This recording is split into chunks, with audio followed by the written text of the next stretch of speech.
With his last Duwent graphic pencil, Ralph sketched the cinder block building rising from behind the wooden privacy fence of the Coalition. The Coalition for the Homeless was on the west side of downtown, the black side.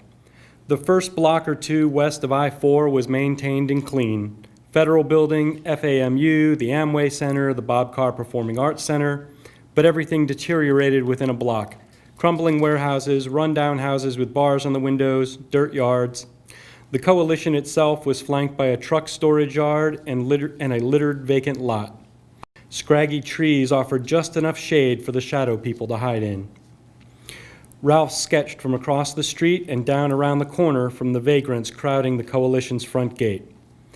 Most looked like your stereotypical homeless people, old, dirty, unshaven men and short, round, wild-haired, toothless old women, the people who push shopping carts along the roadside. But some were slim, middle-aged men in greasy jackets and flannel shirts who looked like construction workers or mechanics, and there were plump, tidy women with school children carrying backpacks. When they all surged forward, he'd have to go in. Or not. He didn't have to go in, but he needed to go in. Ralph hated staying at the Coalition, hated sleeping in the men's pavilion, which was just an empty warehouse where 400 spaces were marked out on the floor with yellow lines. They were packed tight together like fighters on a flight deck. The staff stayed in their cage in the center. They didn't have anything to offer aside from mats and verbal abuse. The only bed he got was that 2-inch thick foam mat for his designated space. Other men had blankets or sleeping bags. All Ralph had was his jacket. The older man sat on their mats and stared into space as if waiting for death. A few of the crazies babbled and rocked back and forth all night. In one corner, there were some metal folding chairs and a TV. The TV went off at 10, but the lights stayed on all night for safety. Only the drunks ever slept right away. Everyone else stayed awake as long as they could, watching, waiting for an opportunity, hoping to make it through the night. At 5 a.m., the staff woke up the drunks and drove everybody out of the shelter. But Ralph needed to get a case manager, and he needed to work the Coalition's program just long enough to get back on his meds. The shadow people were getting too frequent, too numerous. Not just one every now and then, but flocks of them, whole wandering herds of lost souls. Smoking pot helped, but his medication could block them out entirely, shove the shadow people right back where they belonged. He just needed to maintain control and let things roll off his back like rain, keep an even keel and bite his tongue, long enough to meet with a caseworker and get that referral to Lakeside Psychiatric. He'd already burned his bridge at the Salvation Army, so he needed the Coalition. So a couple of days, maybe a week, keep an even keel, bite his tongue, get that referral. Ralph hadn't had any psych issues before the incident, didn't think he had anyway. All he could figure was the simulation had scrambled something in his brain, or maybe being out of time had driven him crazy and brought on the hallucinations. But why always shadow people? And why did they flicker in and out? He still didn't understand what had actually happened. Back in '78, he was 3 years into his Navy enlistment and at his second month stationed at the Naval Training Center. He'd been assigned to test the simulators at the Naval Air Warfare Training Center. The lab geeks wired him up and spiked him with an IV bag to keep him hydrated, they said, but who knows what was in it. Shortly after the G-forces kicked in, the cockpit screens began to strobe and he blacked out. When he came to, the simulator was gone. The power was out, the lab geeks were gone. The lab, the building, the whole damn base was empty. At first, he thought this was part of the simulation, that they were testing his survival skills. But it went on way too long. Something had definitely gone wrong. Too many G's, maybe? Were the lab geeks experimenting with drugs? Maybe they'd scrambled his brain, or maybe something had leaked over from the nuclear power school. When he ventured off base, he learned it was now 1998, and the base had been closed for 3 years, and the VA had him listed as MIA and legally deceased. No one at the VA believed he was Petty Officer Second Class Ralph Montgomery, born June 13, 1947. He was just some random delusional vet. So he snuck back into the closed Naval Training Center and lived in his old barracks, coexisting with the vagrants and junkies, waiting for the simulation to end. Over the next 2 years, he transformed into a vagrant himself. Then the demolition started.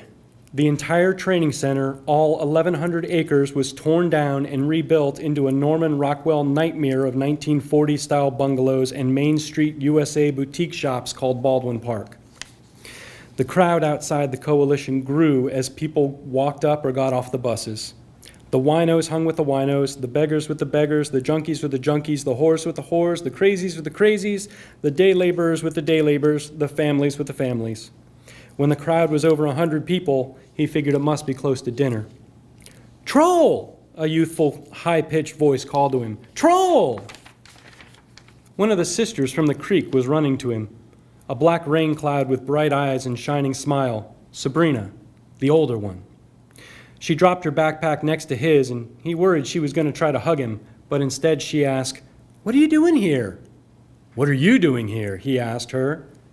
"Dinner and a bed," she pointed at the coalition. "You can't go in there." They take girls," she said, and looked at the coalition, but with doubt now. "No, you can't go in there," he told her. "You don't want to go in there, not you." She scoffed in defiance. "I got nowhere else to go." "Your new friends." "Them." "Language, young lady." She looked at the heavens and shook her head. "You don't want to stay here," he said again. "I have to. Used up all my free nights at the Salvation Army." "You've already been to Sally's?" "Last 5 nights." He didn't ask why she'd been on her own for so long. Didn't ask why she wasn't at home. Street etiquette, his etiquette. It wasn't his business. She'd tell him if she wanted to, if she needed to, but he wouldn't ask. "They didn't tell you about Covey?" he asked. Sabrina looked confused. At her age, she knew it all, but this was info she didn't have. "Figures," Ralph shook his head. "No one at that place cares." "I just ate and split," she said. "I didn't talk to that counselor." "Covey's the kids' shelter." She crossed her arms. "I'm not a kid. I'm 17. "My ass," he said. "Covenant House, it's called. The staff aren't any better than here, but at least you'll be with people your own age." She shrugged as if she could care less and pulled out a cigarette. "You better get going if you want to make it there before dinner," he told her. She rolled her head loosely as if exhausted already by his nagging. "These people here," he pointed at the crowd outside the coalition, "they'll rip you off. They'll rape you. They'll steal your shoes." She laughed, though Ralph wasn't sure if the laughter came from fear now. "They aren't the nice folks from the Salvation Army. These coalition folks, they're the ones that give homeless people a bad name." "Fine," she said and looked down the streets. "Which way's the kids' shelter?" He pointed to I-4. "Go to the link station, take the 29 downtown, take the 29 east down Colonial to 436. There." "The bus?" He nodded. "No money," she said, as if she'd told him this 1,000 times already. "Here." He dug in his pocket for a ticket. "Take the bus. Take a bus pass." She took it and stared at it for a moment before asking, "Well, don't you need it?" "I got plenty. The worker from the VA gives me them." "All right," she said, and picked up her backpack. "Thanks, Troll." "Get out of here," he told her, and he held up his sketch pad. "You're blocking my light." As she walked off towards the link station, the shadows under the trees, under the cars, and the shadows in the doorways stirred as if they were preparing to slip loose and follow her. "Hold up," he called. "I'll walk you." "You don't have to. I got it." "Yeah, well, I thought maybe I'd get a smoke." Sabrina smiled and waved for him to join her. Thank you.